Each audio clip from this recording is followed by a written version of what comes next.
الحمد لله وكفى وسلام على عباده الذين اصطفى أما بعد أعوذ بالله من الشيطان الرجيم بسم الله الرحمن الرحيم ورضوان من الله أكبر سبحان ربك رب العزة عما يصفون وسلام على المرسلين والحمد لله رب العالمين اللهم صل على سيدنا محمد وعلى آل سيدنا محمد وبارك وسلم۔ سلوک کی جتنی منزلیں ہیں وہ توبہ سے شروع ہوتی ہیں اور اللہ تعالیٰ کی رضا پہ آ کر مکمل ہوتی ہیں۔ لہذا جس راستے پہ ہم اپنی زندگی گزار رہے ہیں اس کی پہلی منزل توبہ ہے، سچی توبہ۔ پھر یہ منزلیں بڑھتے بڑھتے آخری منزل اللہ کی رضا۔ ہمارا مقصود یہ ہے کہ اللہ تعالی ہم سے راضی ہو جائے۔ وَرِضْوَانٌ مِّنَ اللَّهِ أَكْبَرُ، اللہ تعالیٰ کی رضا سب سے بڑی بات ہے، بڑی نعمت ہے۔ اس لیے جنتی جب جنت میں جائیں گے ان کو ہر طرح کی نعمتیں ملیں گی، وہ بہت خوش ہوں گے، انجوائے کریں گے۔ پھر اللہ تعالیٰ ہم سے پوچھیں گے اے میرے بندو تمہیں کسی اور چیز کی ضرورت ہے؟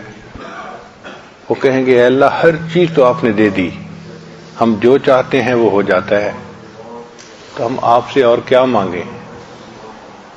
اللہ فرمائیں گے کہ اچھا میں اعلان کرتا ہوں کہ میں تم سے راضی ہو گیا۔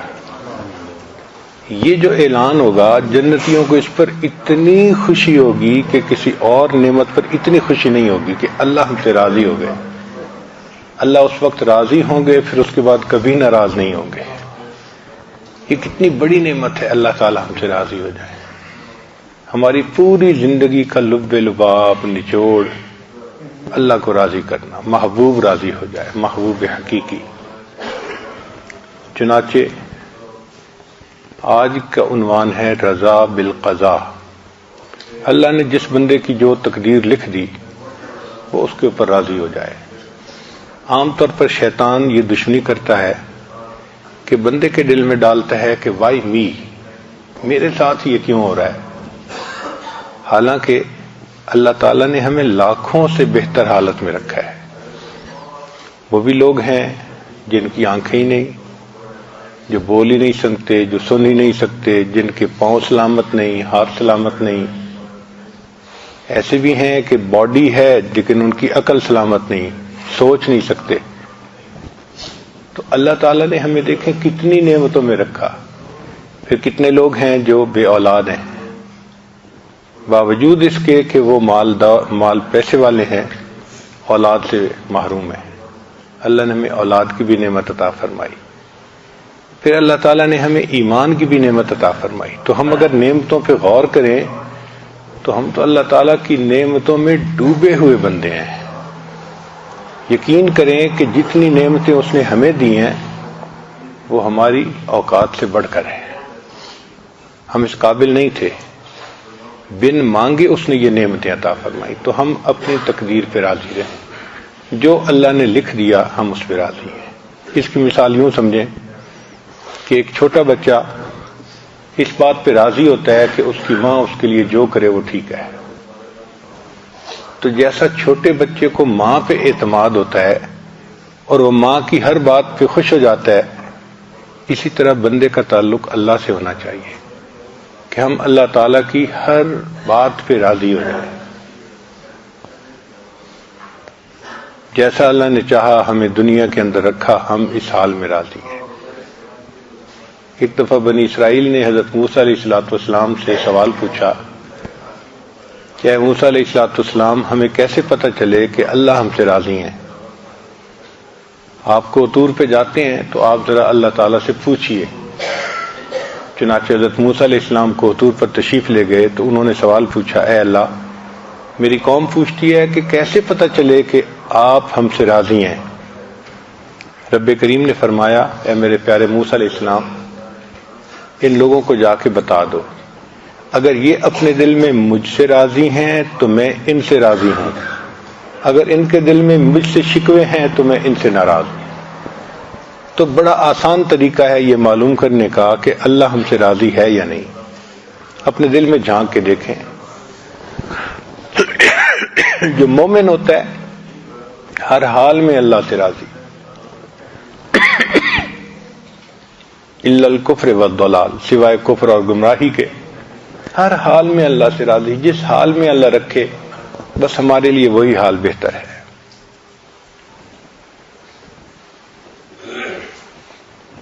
اللہ رب العزت نے ہمیں دنیا میں بھیجا تاکہ ہم اللہ رب العزت کو اپنا رب سمجھیں۔ یوم میثاق میں اللہ نے روحوں کو اکٹھا کر کے وعدہ لیا تھا، الست بربکم، کیا میں تمہارا رب نہیں ہوں؟ سب نے کہا بلا، اے اللہ آپ ہی ہمارے رب ہیں۔ تو جب سب نے عہد کر لیا تو اللہ تعالیٰ نے اس عہد کو آزمانے کے لیے بندوں کو دنیا میں بھیج دیا کہ جاؤ اور میں دیکھتا ہوں کہ دنیا میں تم رب کس کو سمجھتے ہو۔ رب کہتے ہیں پالنے والا۔ ہم دنیا میں آتے ہیں تو ہمارا رب تو اللہ ہے، لیکن اسباب کے اندر ایسا الجھ جاتے ہیں کہ ہم سمجھتے ہیں ہم زراعت سے پل رہے ہیں، ہم دکان سے پل رہے ہیں، ہم تو فیکٹری سے پل رہے ہیں۔ تو ہماری نظر اللہ تعالیٰ سے ہٹ جاتی ہے اور اسباب پہ آ جاتی ہے۔ یہ بہت بڑا دھوکہ ہے۔ ہم فیکٹری سے نہیں پل رہے، اللہ پال رہا ہے۔ ہم نوکری سے نہیں پل رہے، اللہ پال رہا ہے۔ ہم کھیتی سے نہیں پل رہے، اللہ ہمیں پال رہا ہے۔ اللہ تعالیٰ نے ہمارا رزق ان جگہوں میں رکھ دیا ہے، رکھنے والا اللہ ہے۔ اس کی مثال یوں سمجھیں کہ اگر ایک دیہاتی آدمی شہر آئے اور دیکھے کہ ٹوٹی میں سے پانی آ رہا ہے تو وہ تو جاہل ہے، وہ تو یہی سمجھے گا کہ ٹوٹی پانی دے رہی ہے۔ حالانکہ جو سمجھتا ہے وہ جانتا ہے کہ ٹوٹی سے تو پانی کا اظہار ہو رہا ہے، نکل رہا ہے، اصل میں تو پیچھے ایک پمپ ہے جو یہاں پانی بھیج رہا ہے۔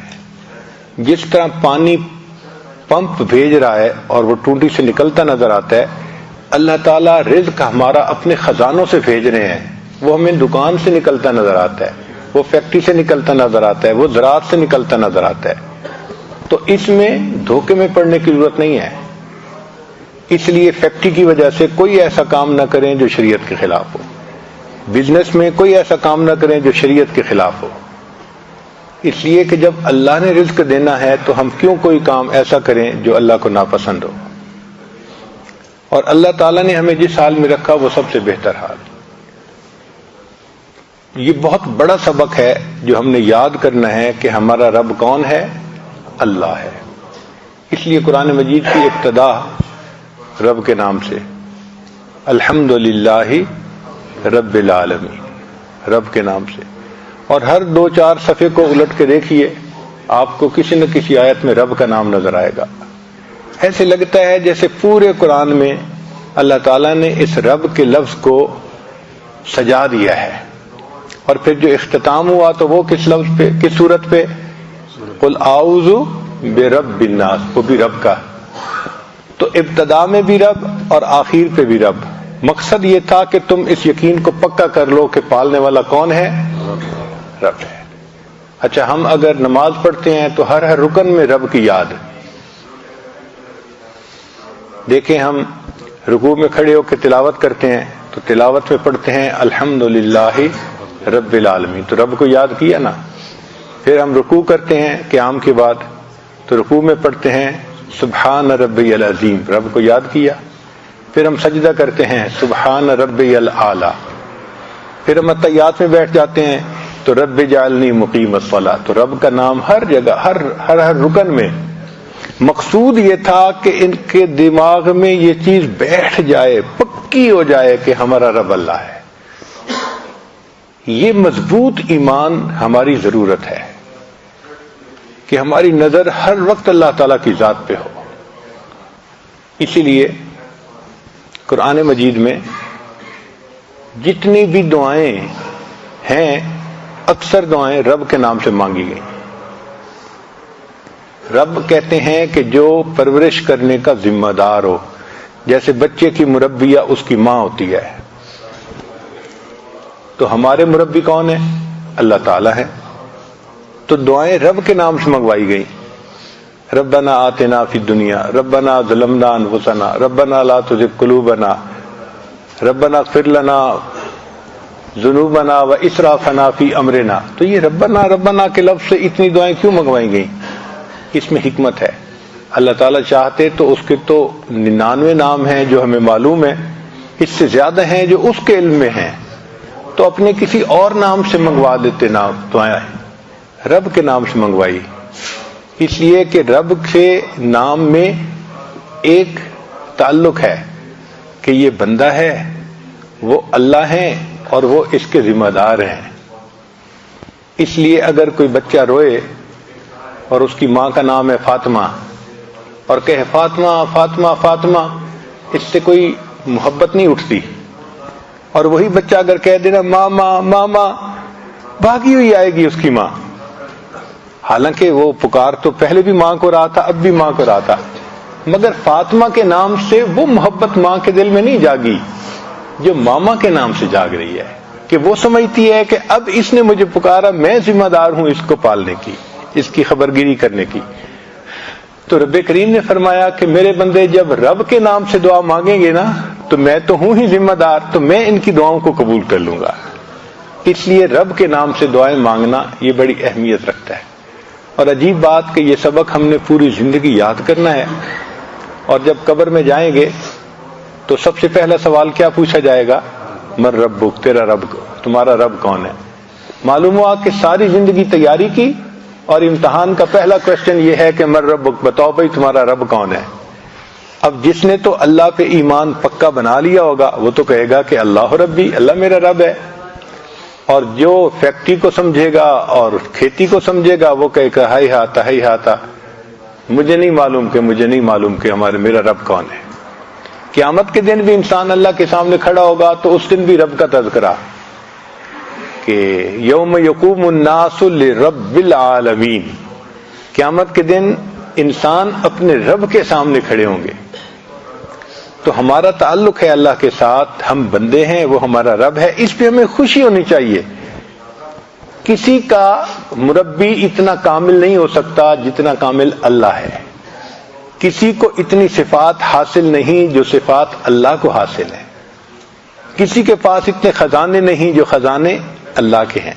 تو جب ہمارا رب ایسا ہے کہ ہر اعتبار سے کامل ہے، ہر نقص سے، ہر برائی سے بلند اور برتر ہے، تو ہمیں تو اس بات پہ بہت خوشی اور ناز ہونا چاہیے. ہمیں کیا فکر ہے کہ ہمارا رب تو اللہ ہے. اس لیے سیدنا علی لانو ایک عجیب بات فرماتے تھے، اے اللہ میرے لیے یہی عزت کافی ہے کہ تو میرا پروردگار ہے. اے اللہ میرے لیے یہی عزت کافی ہے کہ تو میرا پروردگار ہے، اور میرے لیے یہی فخر کافی ہے کہ میں تیرا بندہ ہوں. یہ باعث فخر ہے ہمارے لیے کہ ہم اللہ کے بندے ہیں. اس سے بڑی عزت اور ہمیں کیا مل سکتی ہے کہ اللہ نے ہمیں اپنا بندہ بنا لیا. تو 3 باتیں ہیں جو آج کی اس مجلس میں آپ اپنے دل میں اچھی طرح بٹھا لیں. پہلی بات کہ ہم اللہ سے راضی ہوں کہ وہ ہمارا رب ہے، خوش ہوں اس بات پہ، دل میں خوشی کی لہر محسوس کریں کہ ہمارا پروردگار اللہ ہے. اور جو بھی ہو جائے اس کو ہم سمجھیں کہ یہ ہمارے اللہ کی طرف سے ہے، اور جو بھی ہے اس میں ہمارے لیے بہتری ہے. اس کو کہتے ہیں رضا بالقدر، کہ تقدیر پہ راضی رہنا. اور دوسرا کہ ہم نبی علیہ الصلوۃ والسلام سے راضی ہوں کہ وہ ہمارے پیغمبر علیہ السلام ہیں.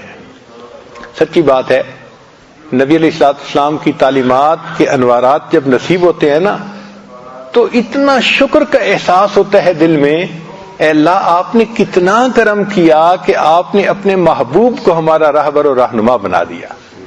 اگر نبی علیہ الصلوۃ والسلام ہمیں زندگی گزارنے کی تعلیم نہ دیتے تو پتہ نہیں آج ہم کن گمراہیوں میں پڑے ہوئے ہوتے. دیکھیں مسنون دعاؤں کے معنی پہ غور کریں. اگر نبی علیہ الصلوۃ والسلام نے یہ دعائیں مانگنی نہ سکھائی ہوتی انسانوں کے دماغ کی پرواز اتنی نہیں تھی کہ وہ اپنے دماغ سے ایسی دعائیں مانگ سکتے.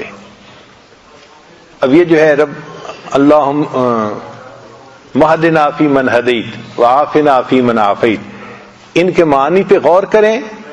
معانی بتاتے ہیں کہ اگر یہ دعا نبی علیہ الصلوۃ والسلام نہ سکھاتے تو کسی ولی کی اتنی پرواز نہیں تھی کہ وہ اپنی فہم سے ایسی دعا مانگ سکتا. یہ نبوت کی شان ہے. جو اللہ کو کامل جانتے تھے انہوں نے مانگنا سکھا دیا. اور جو طائف کی دعا ہے وہ تو پڑھ کے حیران ہی ہوتے ہیں، حیرت ہی ختم نہیں ہوتی کہ اللہ کے محبوب صلی اللہ علیہ وسلم نے کتنی خوبصورت دعا مانگی.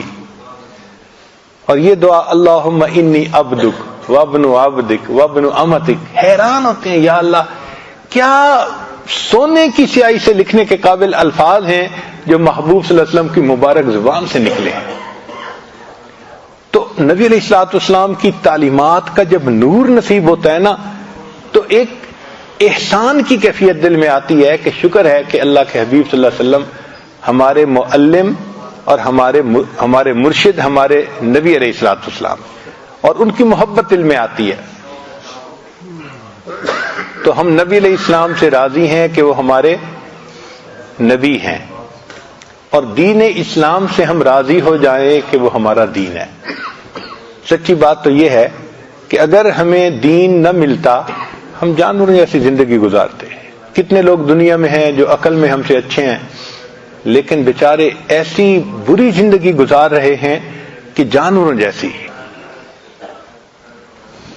ہمیں شریعت نے بتایا کہ دیکھو یہ حلال ہے کھاؤ اور یہ حرام ہے مت کھاؤ. ان بیچاروں کو پتہ ہی نہیں، حرام حلال کی تمیز ہی نہیں، چنانچہ پتہ نہیں کیا کیا چیزیں کھاتے ہیں. ہمارے ایک قریبی ساتھی تھے، وہ ایک مرتبہ چائنا چلے گئے. اب وہاں لوگ انگلش کم جانتے ہیں اور یہ انگلش ہی بول سکتے تھے، تو ان کو خوب بھوک لگی. یہ چاہتے تھے کہ میں کہیں سے کچھ کھانا کھاؤں، تو انہوں نے سوچا کہ چلو میں اشاروں کی زبان سے اپنا کام نکالتا ہوں. ایک چائنیز کو انہوں نے کھڑا کیا اور اس کو انہوں نے کہنا چاہا کہ بھئی مجھے بھوک لگی ہے، تو انہوں نے پیٹ کی طرف اشارہ کیا کہ پیٹ خالی ہے میرا. وہ ان کو لے کے گیا ایک جگہ، جا کے دیکھا تو وہ ٹوائلٹ تھا. وہ سمجھا ان کے پیٹ میں خرابی ہے اور یہ بیچارہ ٹوائلٹ جانا چاہتا ہے. کہتے ہیں کہ میں ٹوائلٹ میں آ کے حیران، یہ مجھے کہاں لے کے آیا. پھر میں نے سوچا کہ میں کچھ اور طریقہ اختیار کروں.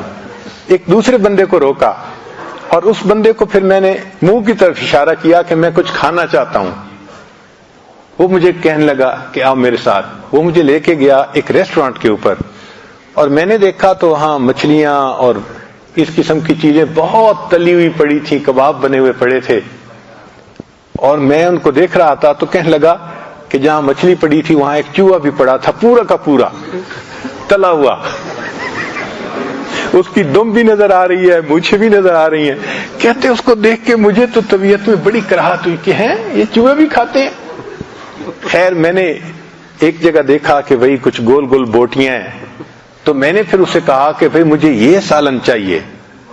اس نے کہا ٹھیک ہے. جب وہ سالن ڈال رہا تھا تو میرے دل میں اچانک خیال آیا میں اس سے پوچھ تو لوں کہ یہ گوشت ہے کس کا.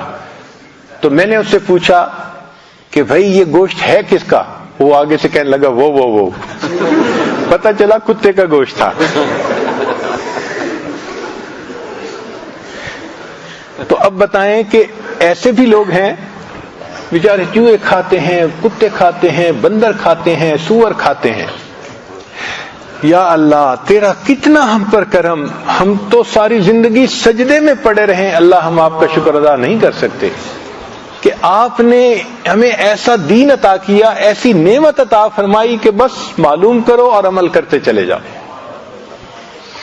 تو ہم یقینی بات ہے کہ اللہ تعالیٰ کے اس نعمت کا شکر ادا نہیں کر سکتے جو دین اسلام کی نعمت اللہ نے دی ہے. یہ جو ہمارے گھروں میں اولاد ماں باپ کی محبتیں ہیں، یہ محبتیں آپ کو کفر کی زندگی میں نظر نہیں آ سکتی، نہیں ہے. چنانچہ ایک ریاست ہے کنیکٹیکٹ، نیو یارک کے قریب ہے، نیو جرسی نیو یارک کے قریب ہے. وہاں پر ایک مقدمہ چلا جو ٹی وی کی زینت بنا، یعنی اس کو ٹی وی پہ دکھایا گیا پوری پروسیڈنگز کو، چونکہ سب نے دیکھا اس لیے میں بھی نقل کر رہا ہوں۔ مقدمہ کیا تھا؟ ایک ماں نے بیٹے پہ مقدمہ کیا کہ میرا خاوند فوت ہو گیا، یہ میرا جوان بیٹا ہے، میں اس کے ساتھ گھر میں رہتی ہوں، میرا مقدمہ یہ ہے کہ اس میرے بیٹے نے ایک کتا پالا ہوا ہے اور یہ دن میں تقریباً 3-4 گھنٹے اس کتے کے ساتھ گزارتا ہے، اس کو باہر لے کے جاتا ہے، کھانا کھلاتا ہے، اس کا خیال رکھتا ہے، 3-4 گھنٹے روزانہ یہ کتے کے ساتھ گزارتا ہے۔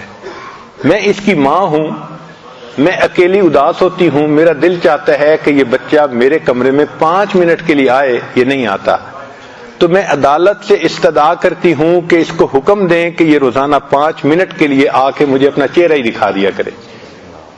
ماں نے مقدمہ کیا اور وکیل کیا، بچے نے بھی اس کے مقابلے میں وکیل کیا، اور یہ مقدمہ چلا، دونوں طرف سے دلائل دیے گئے، اور دلائل دینے کے بعد جو مقامی قانون تھا اس کے حساب نے جج نے ججمنٹ دی کہ جی کتا اس لڑکے نے پالا ہوا ہے، کتا اس کی لائبلٹی ہے، 2 گھنٹے لگیں 5 گھنٹے لگیں اس کو لگانے پڑیں گے اس کی ضرورت کو پورا کرنے کے لیے، چونکہ اس کی ذمہ داری ہے۔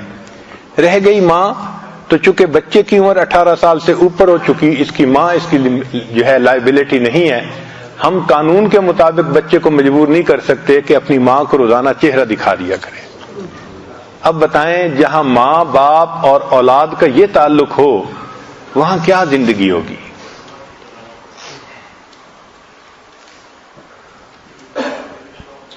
ایک مرتبہ میں ٹرین پہ سفر کرنے کا موقع ملا، وہاں پہ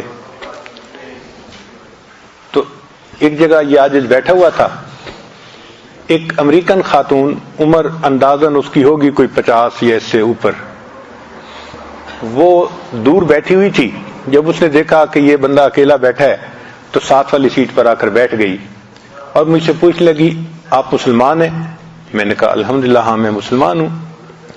تو کہنے لگی کہ میں نے یہ سنا ہے کہ مسلمان وعدے کے بڑے پکے ہوتے ہیں۔ میں نے کہا آپ نے ٹھیک سنا ہے، اگر کوئی بھی سچا مسلمان ہوگا تو وہ وعدے کا بڑا پکا ہوگا۔ کہنے لگی اچھا آپ میرے ساتھ ایک وعدہ کر سکتے ہیں؟ مجھے حیرت ہوئی، میں جانتا نہیں یہ کون عورت ہے اور مجھ سے کیوں کہہ رہی ہے کہ میرے ساتھ ایک وعدہ کریں۔ تو میں نے اس سے پوچھا کہ بھئی میں تو نہیں آپ کو جانتا، آپ کیوں کوئی ایسی بات کر رہی ہیں؟ وہ کہنے لگی اصل بات یہ ہے کہ میرے 4 بچے ہیں، 3 بیٹے 1 بیٹی، وہ سارے کے سارے اسی شہر میں رہتے ہیں لیکن وہ جوان ہو چکے ہیں اور ان کے پاس اتنی فرصت نہیں کہ وہ میرے پاس آ سکیں۔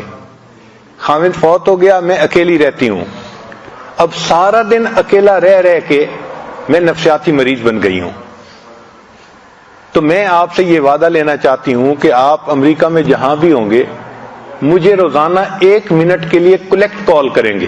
کلیکٹ کال کا مطلب یہ ہوتا ہے کہ میں کہیں سے کال کروں تو بل اس کو آئے گا جو ریسیو کرے گا، تو میں بل پے کروں گی، آپ 1 منٹ کے لیے مجھے صرف ہیلو ہائے کر دیا کریں۔ میں نے کہا اس سے کیا فائدہ ہوگا؟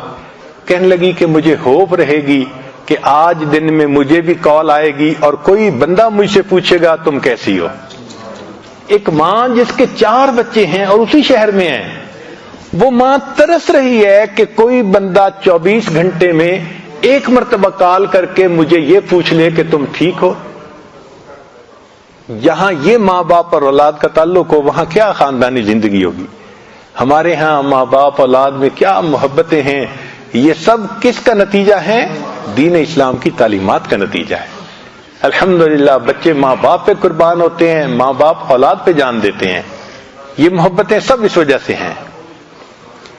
تو یہ دین اسلام کی برکت ہے جو اللہ نے ہمیں عطا فرمائی ہے۔ یہ جو پاک رہنا، صاف رہنا، یہ دین اسلام کی برکت ہے جو اللہ نے ہمیں عطا فرمائی ہے۔ تو ہم 3 باتوں میں بہت خوش ہوں۔ کیا؟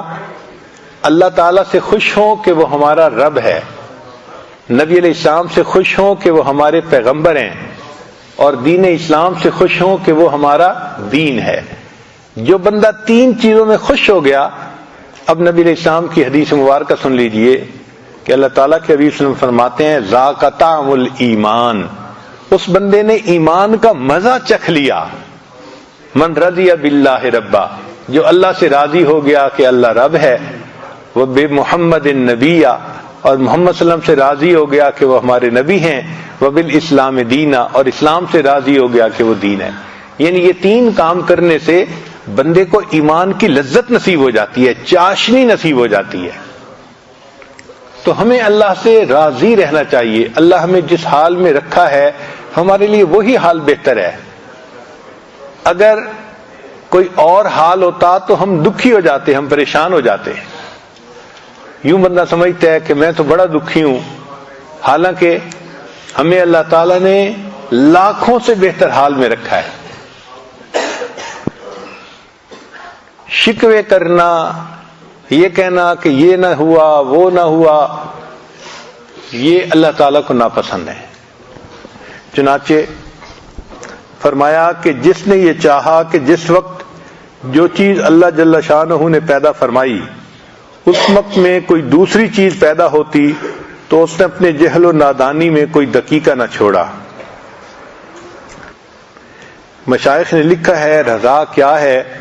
فرماتے ہیں ہوا سرور القلب یمر بمر القضاء، کہ قضاء کے اوپر دل کو سرور مل جائے، اس کو رضا کہتے ہیں.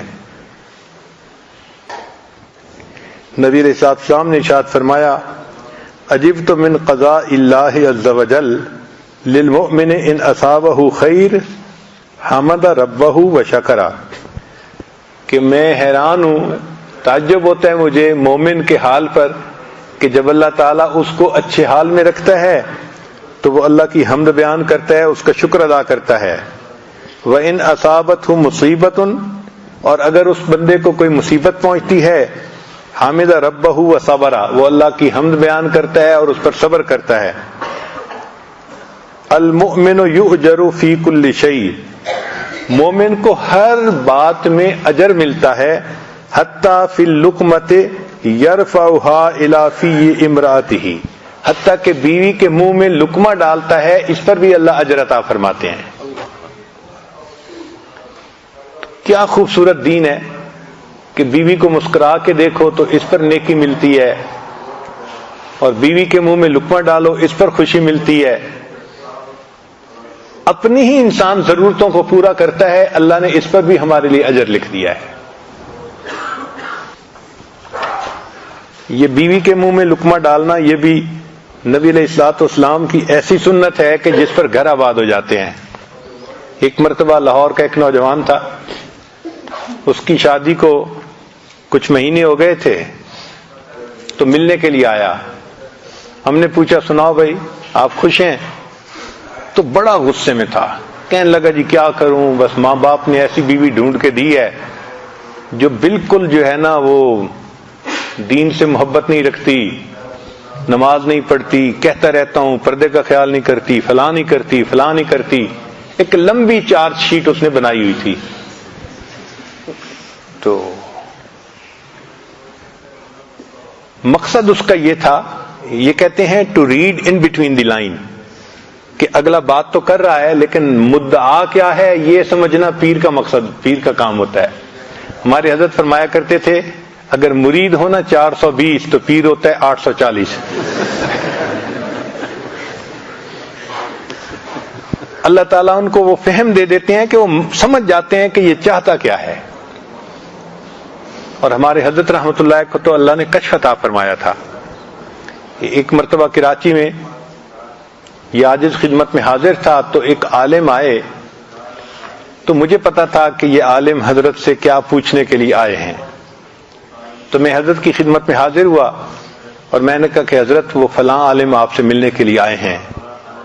حضرت نے میری طرف دیکھا اور فرمانے لگے میں لعنت بھیجتا ہوں اس پیر پر کہ جس کو کوئی ملنے کے لیے آئے اور پیر کو پتہ نہ چلے یہ کیوں آیا ہے. میں لعنت بھیجتا ہوں اس پیر پر کہ ملنے کے لیے کوئی آئے اور اس کو یہ پتہ نہ چلے یہ کیوں ملنے کے لیے آیا ہے. تو ہمارے حضرت کو تو اللہ نے کشف دیا تھا، اللہ نے ان کو ایسی فہم دی تھی، فراست دی تھی کہ وہ پہچانتے تھے. ایک مرتبہ ایک عالم تھے چکوال میں ساتھ گئے تو میں نے عرض کیا حضرت میرے ساتھ ایک عالم آئے ہیں، علاقے کے بڑے معروف عالم ہیں. اچھا مجھے نہیں پتا تھا، وہ پہلے حضرت سے مصافحہ کر کے چلے گئے تھے.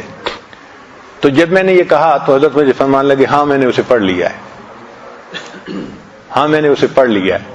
یعنی آئے اور مصافحہ کیا، اور مصافحہ کرنے کی دیر میں حضرت فرمان لگے میں نے اسے پڑھ لیا ہے، مجھے پتہ ہے کہ وہ کس درجے کا عالم ہے. تو یہ فراست ہوتی ہے جو اللہ تعالیٰ عطا فرما دیتے ہیں.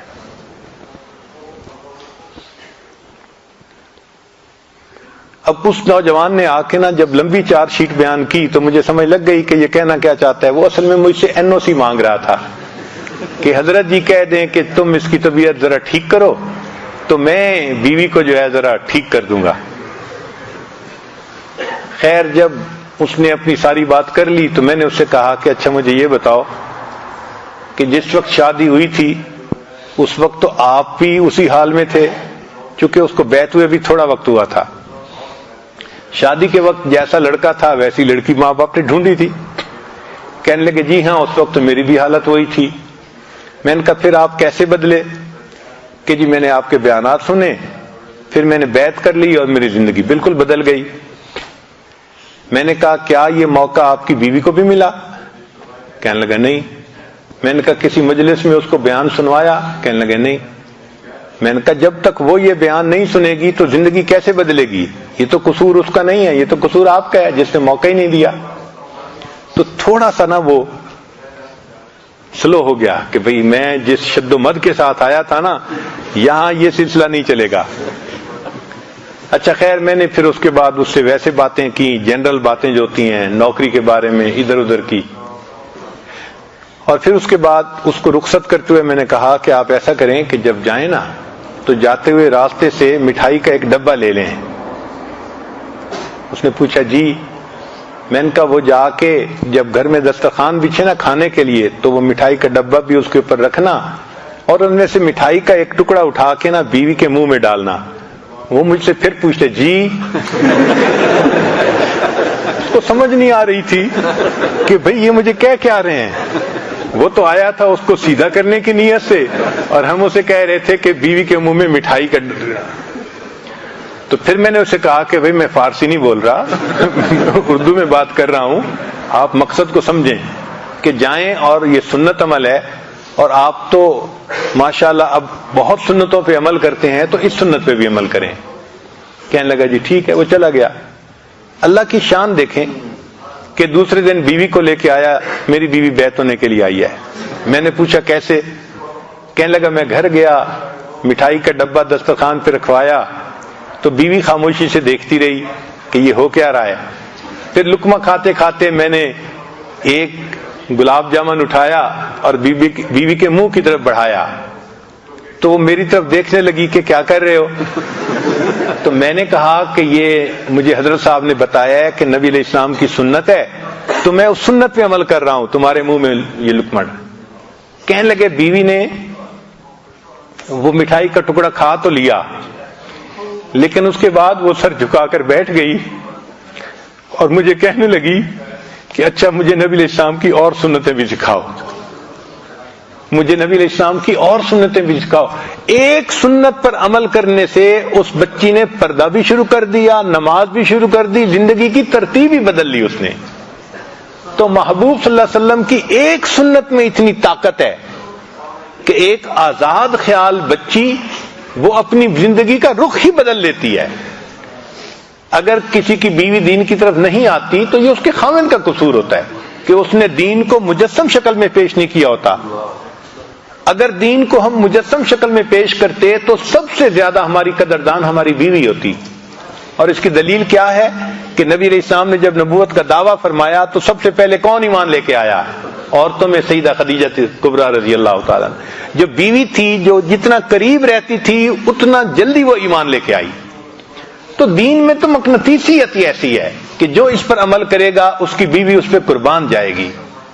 مگر ہم ایسا تو نہیں نہ کر سکتے کہ بیوی نیک بن کے رہے اور ہم آزاد بن کے رہیں، یہ نہیں ہو سکتا. ہماری یہ تمنا پوری نہیں ہو سکتی. ہم خود نیک بنیں گے تو پھر گھر والے اولاد پھر وہ بھی نیک بنیں گے. تو بہرحال ہم اللہ رب العزت سے راضی ہیں کہ وہ ہمارے رب ہیں، نبی علیہ السلام سے راضی ہیں کہ وہ ہمارے پیغمبر ہیں، اور ہم دین اسلام سے راضی ہیں کہ وہ ہمارا دین ہے۔ یہ دین کی باتوں کو بوجھ سمجھنا، بڑی پابندیاں ہیں جی، بڑی پابندیاں ہیں، یہ بہت خطرناک چیز ہے، کبھی ایسا نہ سمجھنا۔ مثلا جیسے فاسق قسم کے لوگ کہہ دیتے ہیں یہ کیا ہے جی، عورتوں پہ اتنی پابندیاں، پردے میں رہو، لپٹے رہو، یہ پابندیاں نہیں ہیں، اس میں راحت ہے، وہ کتنی مصیبتوں سے بچ جاتی ہے۔ اگر وہ عورت بے پردہ پھرتی تو پتہ نہیں اس کو کہاں کہاں سے عزت کا خطرہ ہوتا۔ اب اگر وہ پردے میں ہے تو وہ پرسکون زندگی گزار رہی ہے۔ تو جو شریعت نے پابندیاں لگائی ہیں اس میں ہمارا فائدہ ہے۔ چنانچہ کتابوں میں ایک واقعہ لکھا ہے، ایک آدمی تھا جو امام مسجد بھی تھا، اللہ کی شان کہ وہ فوت ہوا۔ تو جب اس کو دفن کیا گیا تو اس کا چہرہ قبلے کی طرف کر دیا گیا، جیسے عادت ہے دفن کرنے کے لیے میت کا چہرہ قبلے کی طرف کر دیا جاتا ہے۔ کوئی ایسی وجہ بنی کہ قبر کو کھولنا پڑا، تو جب لوگوں نے قبر کھودی کوئی اپنی چیز ڈھونڈنے کے لیے تو دیکھا کہ چہرہ قبلے کی طرف سے پھرا ہوا تھا۔ تو ان کو بڑی حیرت ہوئی کہ بھئی ابھی کل کی تو بات ہے، یہ کیسے چہرہ پھر گیا بالکل دوسری طرف۔ تو لوگوں نے تحقیق کی، ان کے گھر والوں سے پوچھا کہ بھئی کون سی وجہ، تو کوئی وجہ نظر نہیں آتی تھی۔ ایک اللہ والے تھے، وہ سمجھ گئے کہ کوئی اندر کا مسئلہ ہے اور سیریس مسئلہ ہے۔ تو انہوں نے اس کی بیوی سے پوچھا کہ بھئی آپ بتائیں دین کے بارے میں ان کا معاملہ کیا تھا؟ تو بیوی نے کہا کہ جی دین کے کاموں پہ عمل تو کرتے تھے، لیکن کبھی کبھی مجھے کہتے تھے کہ یہ جو سردی کے موسم میں ہم میاں بیوی ملتے ہیں نا، اور اس کے بعد غسل فرض ہے، دین میں یہ بہت سختی کی چیز ہے، یعنی میاں بیوی کے ملنے کے بعد غسل کا کرنا ان کو بوجھ نظر آتا تھا۔ دین کا حکم بوجھ نظر آنے کی وجہ سے اللہ نے قبلے سے چہرہ ہی ہٹا دیا۔ تو ہم دین کے احکام کو بوجھ نہ سمجھیں، اللہ کی رحمت سمجھیں کہ اللہ نے ہم پر رحمت فرما دی، ہمیں یہ نعمت عطا فرما دی۔ تو تین باتیں، اللہ سے راضی ہوں کہ وہ ہمارا رب ہے، نبی علیہ السلام سے راضی ہوں کہ وہ ہمارے پیغمبر ہیں، اور دین اسلام سے راضی ہوں کہ وہ ہمارا دین ہے۔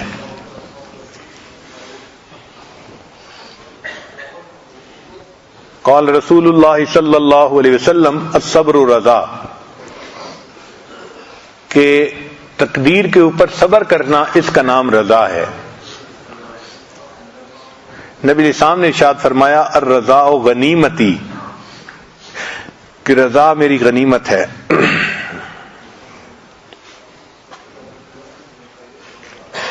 مکتوبات امام ربانی مجدد ثانی رحمۃ اللہ علیہ میں ہے، حضرت حق جل سبحانہ مومنوں کے نزدیک تمام چیزوں سے زیادہ عزیز اور محبوب ہے، خواہ اموال ہوں یا انفس، زندہ کرنا اور مارنا سب اللہ تعالیٰ کے افعال میں سے ہے، کسی دوسرے کو اس میں دخل نہیں، لہذا لازمی طور پر اللہ تعالیٰ کا فعل بھی عزیز تر اور محبوب تر ہوگا، بلکہ مناسب تو یہ ہے کہ محب اپنے محبوب کے فعل سے لذت گیر ہو اور خوشی حاصل ہو۔ جب اللہ سے محبت ہے تو ہماری تقدیر کس نے بنائی؟ اللہ نے بنائی، تو اللہ کے فعل پر بھی ہمیں خوشی ہونی چاہیے نا، سبحان اللہ، اسی کو رضا کہتے ہیں۔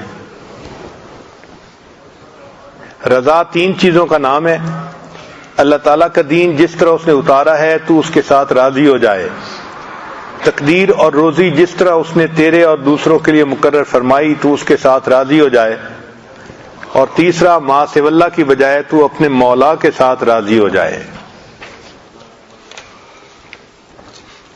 جنید رحمت اللہ علیہ فرماتے تھے رضا یہ ہے کہ تو اپنے اختیار کو ترک کر دے۔ حارث رحمت اللہ علیہ فرماتے تھے حکم الہی کے جاری ہونے پر دل کو سکون حاصل ہونا رضا ہے۔ ذنون مصری رحمت اللہ فرماتے تھے قضاء الہی کے گزرنے کے ساتھ ساتھ دل کا خوش ہونا یہ رضا ہے۔ وفی بعض الاخبار، اور بعض پہلے کی کتابوں میں یہ لکھا ہے، یقول اللہ تبارک و تعالی، اللہ تعالیٰ یہ ارشاد فرماتے ہیں، من لم یرض بقضائی، جو بندہ میری قضا سے راضی نہیں ہوتا، ولم یصبر علی بلائی، اور میری بھیجی ہوئی بلا کے اوپر صبر نہیں کرتا، فلیخرج من تحت سمائی، اس کو چاہیے کہ میرے آسمان کے نیچے سے نکل جائے، ولیتخذ ربا سوائی، اور میرے سوا کسی اور کو اپنا رب بنا لے۔ وَأَوْحَى اللَّهُ تَعَالَى إِلَى داؤد علیہ السلام، اللہ تعالیٰ نے داؤد علیہ السلام کی طرف وحی نازل فرمائی، یا داؤد ترید و ارید، ایک ہے تیری مرضی اور ایک ہے میری مرضی، ولا یکون الا ما ارید، مگر ہوگا وہ جو میری مرضی ہوگی، فإن سلمت لی ما ارید، اگر تو چاہے کہ جو میری مرضی ہے تو اتیت، تو آتیک بما ترید، اتیتو کا بما ترید، اگر تو چاہے کہ میری مرضی پوری ہو تو میں تمہیں وہ بھی عطا کر دوں گا جو تمہاری مرضی ہے، اور اگر تو چاہے کہ وہ پورا ہو جو تیری مرضی ہے تو میرے بندے میں تجھے تھکا بھی دوں گا، اور مرضی تو میری ہی پوری ہوگی۔ ایک تیری مرضی ہے، ایک میری مرضی ہے، اگر تو چاہے کہ تیری مرضی پوری ہو تو میں تجھے تھکا بھی دوں گا اور تیری مرضی کو بھی پورا نہیں ہونے دوں گا، اور اگر تو چاہے کہ میری مرضی پوری ہو تو اے میرے بندے میں تیری مرضی کو بھی پورا کر دوں گا۔ تو ہمیں تو اللہ کی مرضی پہ راضی ہو جانا چاہیے۔ لقمان علیہ السلام نے اپنے بیٹے سے کہا، اوصی کا بخصال، اے بیٹے میں تجھے ایک بات کی نصیحت کرتا ہوں، تقربک من اللہ، وہ اللہ کے تمہیں قریب کر دے گی بات، وتباعدک من سخطہ، اور اللہ کے غصے سے تجھے دور کر دے گی، ان تعبد اللہ لا تشرک بہ شیئا، کہ تو اللہ کی عبادت کر اور اللہ کے ساتھ کسی کو شریک نہ بنا، وَإِن تَرْضَ بِقَدَرِ اللَّهَ فِيمَا أَحْبَبْتَ وَكَرِهْتَ، اور تو اللہ کی تقدیر پہ راضی ہو جا جو تجھے اچھی لگے یا بری لگے، کوئی بات بھی ایسی تو اس پہ راضی ہو جا، یعنی کوئی چیز پسند ہے، مرضی کے موافق ہے یا مرضی کے خلاف ہے، اس پہ اللہ سے راضی ہو جا، یہ چیز تجھے اللہ کے غصے سے دور کر دے گی۔ عمر بن الخطاب رضی اللہ عنہ نے ابو موسیٰ اشعری رضی اللہ عنہ کو خط لکھا، اس میں فرمایا، اما بعد فإن الخیر کلہ فی الرضا، خیر ساری کی ساری اللہ کی رضا میں ہے، فإن استطعت ان ترضى وإلا فاصبر، تجھے چاہیے کہ تو اللہ سے راضی ہو جائے ورنہ تو تقدیر کے اوپر صبر کر۔ امام ربانی مجدد لسانی رحمۃ اللہ فرماتے ہیں کہ مقام رضا مقام محبت سے بلند ہے، مقام رضا مقام محبت سے بلند ہے۔ فرماتے ہیں مقام رضا محبت اور حب کے مقام سے بھی بالا تر ہے، کیونکہ مرتبہ رضا مرتبہ محبت سے بلند ہے، چونکہ محبت میں اجمالاً اور تفصیلاً انسیت کا وجود ہے، اور مقام رضا میں نسبتیں حذف ہو جاتی ہیں جو حضرت حق سبحانہ کی ذات کے مناسب ہیں، اور مقام رضا کے اوپر حضرت خاتم الرسل علیہ الصلاۃ والتسلیمات کے علاوہ کسی کا قدم نہیں ہے، یعنی جتنے لوگوں کو بھی معرفت نصیب ہوئی ان کو مقام محبت تک معرفت نصیب ہوئی، اور اللہ کے حبیب صلی اللہ علیہ وسلم کو مقام رضا تک ہوئی۔ شاید اسی مقام کی خبر دیتے ہوئے نبی علیہ السلام نے فرمایا ہے، لی مع اللہ وقت لا یسعنی فیہ ملک مقرب ولا نبی مرسل، میرے لیے اللہ تعالیٰ کے ساتھ ایک ایسا وقت بھی ہوتا ہے جس میں کوئی مقرب فرشتہ اور نبی مرسل شریک نہیں ہوتا۔ اب علامات ہیں کہ بندہ رضا کے مقام تک کب پہنچتا ہے۔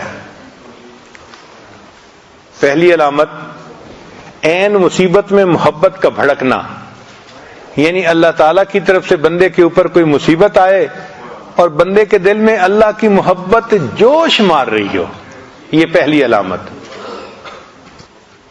چنانچہ ایک صحابی کے بارے میں آتا ہے کہ ان کو پھوڑا نکل آیا، جس پھوڑے سے کہ موت آ جاتی تھی، اور کافی تکلیف کے عالم میں تھے۔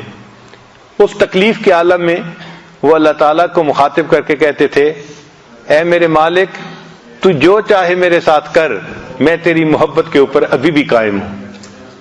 اے اللہ، تو جو چاہے میرے ساتھ کر، میں تیری محبت پر ابھی بھی قائم ہوں۔ اور ابو سلیمان فرماتے ہیں، اذا صلی العبد عن الشہوات فہو راض، جو بندہ شہوات کو چھوڑ دے وہ اپنے اللہ سے راضی ہو گیا۔ عبداللہ ابن مبارک رحمۃ اللہ فرماتے ہیں، الرضا لا یتمنا خلاف حالہ، اپنے حال کے خلاف جو بندہ تمنا نہ کرے وہ اللہ سے راضی ہوتا ہے۔ رضا بالقضاء کے انعامات، کہ جو بندہ اللہ تعالیٰ کی تقدیر پہ راضی ہو جاتا ہے، اللہ سے خوش ہو جاتا ہے، پھر اس کے بعد اس کو انعام کیا ملتا ہے؟ کمال ایمان کا ذائقہ چکھنا، ذاق طعم الایمان من رضی باللہ ربا و بالاسلام دینا و بمحمد الرسولہ۔ دوسرا، اللہ کی محبت کا ملنا۔ چنانچہ الرضا باب اللہ الاعظم وجنت الدنیا، یعنی جو انسان اللہ پہ راضی ہو جاتا ہے اس کو گویا دنیا کی جنت نصیب ہو جاتی ہے، ایسا سکون مل جاتا ہے اس کے دل میں، پھر ایسے بندے کو جنت کی بشارت ملتی ہے، یا ایتھا النفس المطمئنہ ارجعی الی ربک راضیۃ مرضیہ فادخلی فی عبادی وادخلی جنتی۔ مصیبت پر راضی رہنے والے کے لیے جنت کی بشارت۔ اس پر ابو موسیٰ اشعری رضی اللہ عنہ کی ایک حدیث ہے جو انہوں نے نقل کی کہ اذا مات ولد العبد قال اللہ للملائکۃ، جب کسی بندے کا بیٹا فوت ہو جائے تو اللہ تعالیٰ ملائکہ کو فرماتے ہیں، قبضتم ولد عبدی، تم نے بندے کے بچے کی روح قبض کر لی؟ فیقولون نعم، ملائکہ کہتے ہیں جی ہاں۔ فیقول، اللہ فرماتے ہیں، قبضتم ثمرۃ فؤادہ، تم نے اس کے دل کے پھل کو توڑ لیا؟ فیقولون نعم، وہ کہتے ہیں ہاں۔ فیقول، اللہ فرماتے ہیں، ماذا قال عبدی، بندے نے کیا کہا؟ فیقولون، فرشتے کہتے ہیں، حمدک، کہ اس بندے نے آپ کی حمد بیان کی، واسترجع، اور اس نے انا للہ پڑھی۔ فیقول اللہ، اللہ تعالیٰ فرماتے ہیں، ابنوا لعبدی بیتا فی الجنۃ وسموہ بیت الحمد، اس بندے کے لیے جنت میں محل تیار کر دو اور اس محل کا نام بیت الحمد رکھ دو۔ سبحان اللہ، اللہ کی رضا پہ راضی رہنے کی کیا نعمت ہے، اللہ جنت میں محل تعمیر کروا دیتے ہیں۔ پھر ایسے بندے کو اللہ تعالیٰ برکتیں عطا فرماتے ہیں اور غنی کر دیتے ہیں۔ فمن رضی بما قسم اللہ لہ، جو راضی ہو گیا جو اللہ نے اس کے لیے رزق کو تقسیم کیا، یعنی تقدیر میں لکھا، بارک اللہ لہ فیہ ووسعہ، اللہ تعالیٰ اس کے لیے برکت ڈال دیتے ہیں اور اس کو فراخی عطا فرما دیتے ہیں۔ پھر جو بندہ اللہ سے راضی ہوتا ہے، اسرع الناس مرن علی الصراط، پل صراط سے جو لوگ گزریں گے ان میں سب سے زیادہ تیز رفتاری کے ساتھ وہ بندہ گزرے گا جو اللہ کی رضا پہ راضی رہے گا۔ پھر جلساء الرحمن یوم القیامہ، کہ جو بندے اللہ سے راضی ہوں گے وہ قیامت کے دن اللہ تعالیٰ کے ہم جلیس ہوں گے، مجلس میں بیٹھنے کی ان کو سعادت نصیب ہوگی اور اللہ کی ان کو رضا حاصل ہوگی اور ان کو افضل درجات حاصل ہوں گے جنت میں۔ پھر ان کو اجر عظیم حاصل ہوگا، جو اللہ سے راضی ہوتے ہیں ان کو اللہ تعالیٰ اجر عظیم عطا فرماتے ہیں۔ اور ایک حدیث مبارکہ ہے، وہب بن منبہ رحمۃ اللہ علیہ نقل کرتے ہیں کہ داؤد علیہ السلام کو اللہ نے وحی نازل فرمائی کہ قال داؤد علیہ السلام، داؤد علیہ السلام نے پوچھا، رب ایو عبادک ابغض الیک، اے اللہ بندوں میں سے کون سا بندہ آپ کو سب سے زیادہ ناپسند ہے؟ قال وہ بندہ جو میری تقدیر پہ راضی نہیں رہتا، وہ مجھے اپنے بندوں میں سب سے زیادہ ناپسند بندہ ہے۔ جو شخص کے قضاء سے جنگ کرتا ہے وہ ذلیل ہوتا ہے، اللہ اسے ذلت عطا فرماتے ہیں۔ تو اللہ تعالیٰ کے ہر کام میں خیر ہوتی ہے، بندے کو چاہیے کہ اللہ کے ہر کام میں راضی رہے۔ یہ اسرائیلیات میں ایک واقعہ ہے کہ ایک عابد تھا بنی اسرائیل کا، اس نے دعا مانگی کہ یا اللہ میں نے اتنے سال آپ کی عبادت کی، اب آپ مجھے یہ بتا دیجئے کہ جنت میں مجھے کون سی بیوی ملے گی۔ تو اسے خواب میں بتا دیا گیا کہ فلاں جگہ جاؤ تو بکریوں کو چرانے والی ایک عورت ہے، وہ تمہاری جنت میں بیوی ہوگی۔ چنانچہ وہ بندہ گیا تو اس کو اس جگہ پر ایک عورت مل گئی۔ اس نے اس کو کہا کہ میں چاہتا ہوں کہ میں 2-3 دن تمہارے قریب رہوں تاکہ مجھے تمہاری عبادت کا پتہ چلے کہ تم کیسی کرتی ہو۔ اس نے کہا ٹھیک ہے۔ چنانچہ یہ وہاں رہا۔ اس نے دیکھا کہ نہ وہ دن میں روزہ رکھتی تھی اور نہ وہ رات کو لمبی تہجد پڑھتی تھی، جبکہ یہ بندہ صائم الدہر تھا اور قائم اللیل تھا، ساری رات عبادت کرتا تھا، سارا دن روزہ رکھتا تھا۔ تو جب 2-3 دن اس نے دیکھا کہ بھئی اس کی تو عبادت کچھ بھی نہیں ہے میرے مقابلے میں، اس کو بڑی حیرت ہوئی کہ بھئی اتنی میں عبادت کرتا ہوں اور سالوں سے کر رہا ہوں، اور میرے درجے میں یہ عورت پہنچے گی اور میری بیوی بنے گی کہ جو ساری رات آرام سے سوتی ہے اور سارا دن جو ہے اپنا کام میں لگی رہتی ہے اور روزہ بھی نہیں رکھتی سوائے فرض روزوں کے۔ تو اس نے پھر اس سے تیسرے دن پوچھ لیا کہ تیرا کون سا عمل ہے جو اللہ کو پسند آیا جس کی وجہ سے اللہ نے تیرے رتبے جنت میں بلند فرما دیے؟ اس عورت نے کہا کہ میں زیادہ عبادت نہیں کرتی، ایک عام زندگی گزارتی ہوں، بس اتنی بات ہے کہ میں اپنے اللہ سے اس سے راضی ہوں، اس نے جو میری تقدیر بنا دی میں اپنے رب سے راضی ہوں۔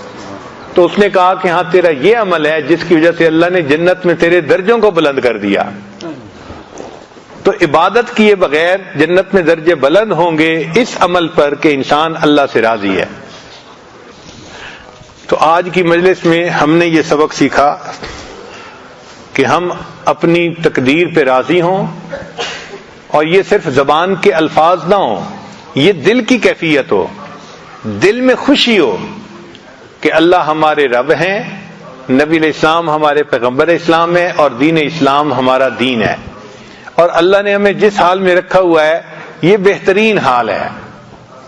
جو لکھ دیا ہم اپنے مالک پہ راضی ہیں، ہم اپنے محبوب پہ راضی ہیں۔ جیسے امام ربانی مجدد نے ہم نے فرمایا کہ جب محبوب سے محبت ہوتی ہے تو جو کام محبوب کرے اس سے بھی محبت ہوتی ہے۔ تو اللہ نے ہماری تقدیر بنائی، ہم اس پہ بھی خوش ہیں کہ اللہ نے ہماری تقدیر جیسے بنائی۔ اللہ تعالی ہمیں مقام رضا عطا فرمائے۔ وآخر دعوانا ان الحمد للہ رب العالمین۔ مراقبہ کر لیجیے۔ لا الہ الا اللہ محمد رسول اللہ۔ اللهم صل على سيدنا محمد وعلى آل سيدنا محمد وبارك وسلم. لا أحصي ثناء عليك أنت كما أثنيت على نفسك رب اغفر وارحم وأنت خير الراحمين. لا إله إلا الله الحليم الكريم. سبحان رب العرش العظيم والحمد لله رب العالمين. نسألك موجبات رحمتك وعزائم مغفرتك والغنيمة من كل بر والسلامة من كل اسم.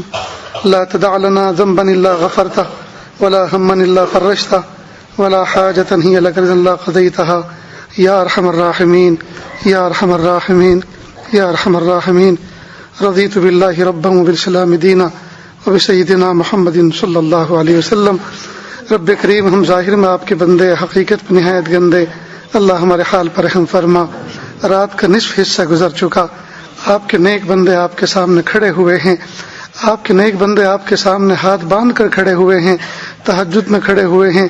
رب کریم ہمیں بھی ان کے ساتھ مشابہت عطا فرما. رب کریم ہم بھی آپ کے ایک نیک بندے کی باتیں سنتے رہے، رب کریم ہمارے دلوں کو روشن فرما، ہمارے دلوں کو منور فرما۔